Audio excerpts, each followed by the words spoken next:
You're being fined for violating HOA landscaping code, section B2-7, Linda Harper declared, brandishing a soggy notice like it was her scepter in some suburban kingdom. I stood there, rain dripping off my cap, torn between laughing at the absurdity or yelling about the sheer nerve of it. See, I'm not even in Linda's precious HOA. Never signed their papers, never agreed to their rules, and sure as hell didn't give anyone permission to mess with my property. But 3 days ago, Linda decided my rain drain was an eyesore and had it filled with cement, snapping a selfie with a caption about preserving neighborhood charm. Last night, a storm hit hard, turning my driveway into a river.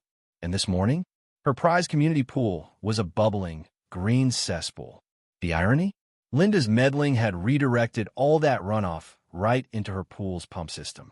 She turned her HOA's crown jewel into a backyard septic tank, and I didn't have to lift a finger. Nature did the work for me.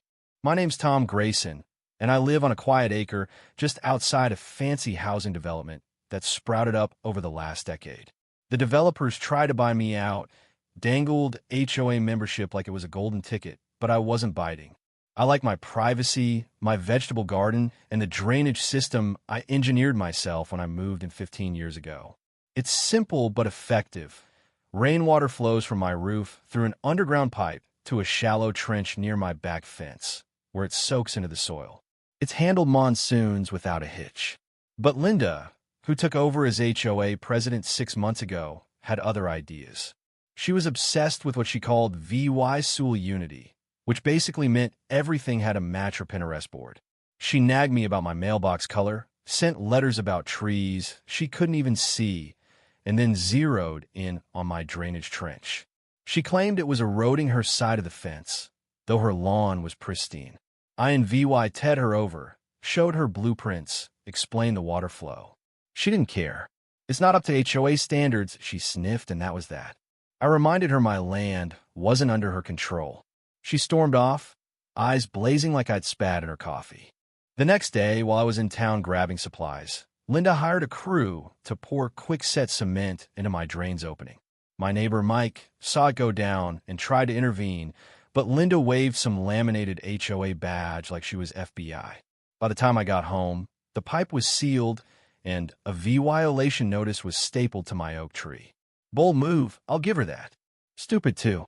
I thought about calling the cops or ripping the cement out, but something told me to wait. Linda didn't know it, but her house in the HOA's precious pool sat at the lowest point in the subby VY Sound. My drain wasn't just for me. It kept storm water from flooding the whole block. She just choked the system, and the forecast promised a deluge all weekend. That night, I sat on my porch with a cold beer, watching storm clouds gather like they were in on the plan. When the rain hit, it was biblical sheets of water, thunder rattling the windows. By midnight, my trench was a lake, water creeping higher with every gust. By dawn, it had spilled over, car VYing a new path through the fence gap, straight toward the HOA's pump station. I woke up to a stench that wasn't chlorine. It was sour, earthy like something died.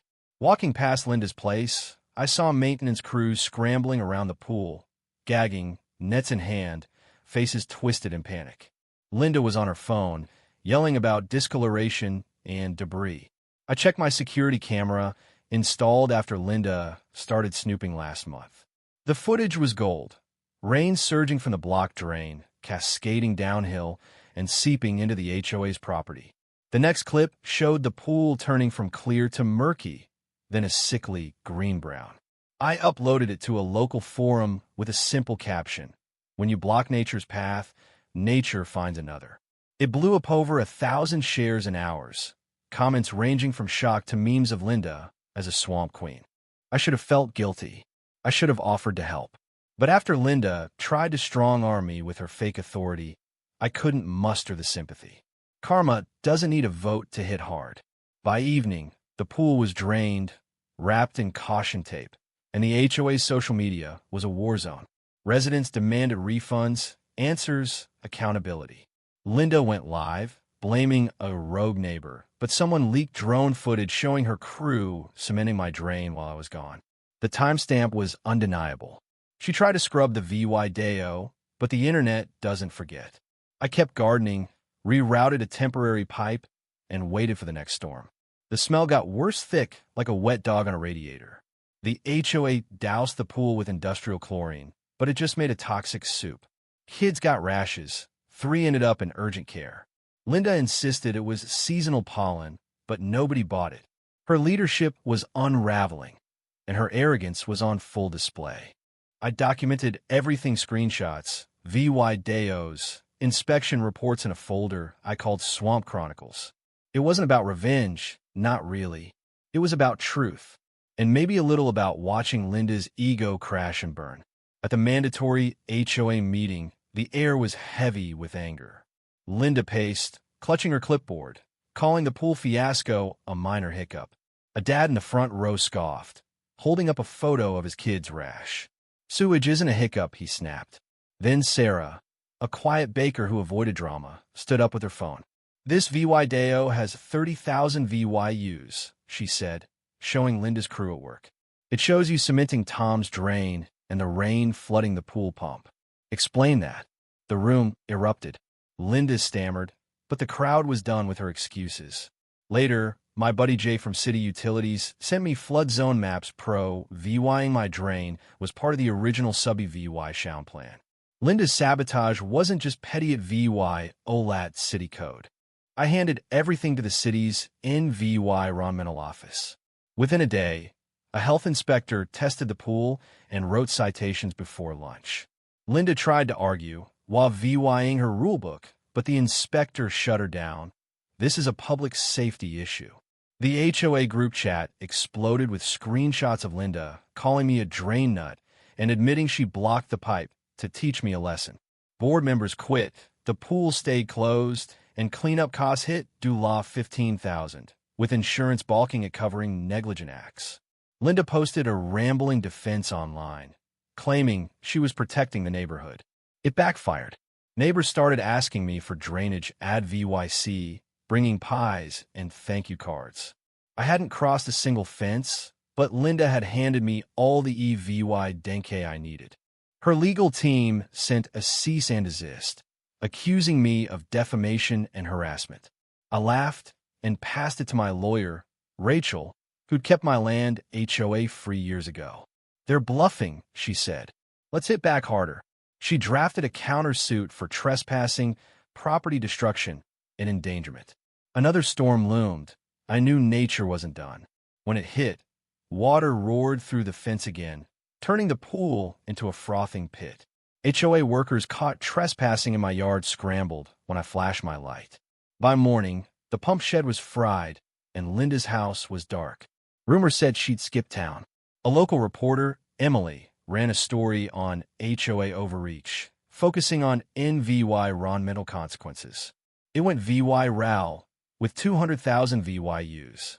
Parents filed lawsuits over infections. The city condemned the pool site.